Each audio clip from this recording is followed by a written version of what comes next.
Kapolri Jenderal Tito Karnavian didampingi Kabareskrim Polri, Komjen Pol Ari Dono Sukmanto, Kapolda Sumatera Selatan Irjen Pol Agung Budi Marioto, dan Gubernur Sumatera Selatan Alex Nurdin memimpin pemusnahan 1.400 pucuk senjata api rakitan di halaman Polda Sumsel, Senin 9 Januari 2017. Ribuan senjata api rakitan ini hasil penyerahan secara sukarela dari masyarakat, serta hasil tangkapan tindak kejahatan curas begal selama tahun 2016 yang tersebar dari seluruh wilayah di Sumsel. Dalam sambutannya, Jenderal Tito Karnavian mengapresiasi semua jajaran di Polda Sumsel dalam upaya tindakan yang dilakukan dalam menangkap senjata api rakitan.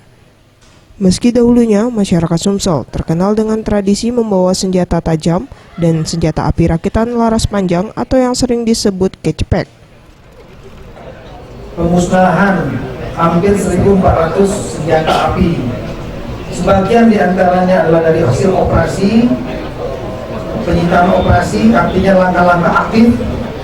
Yang kedua adalah langkah-langkah yang lebih persuasif sehingga masyarakat menyerahkan.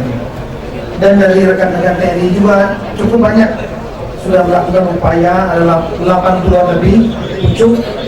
Dan kita harapkan dengan adanya pemusnahan ini, kita menjadi bangun semua.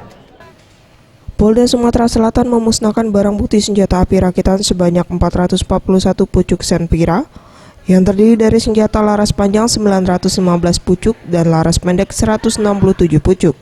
Hasil operasi Senpi Musi 2016 di wilayah hukum Polda Sumatera Selatan.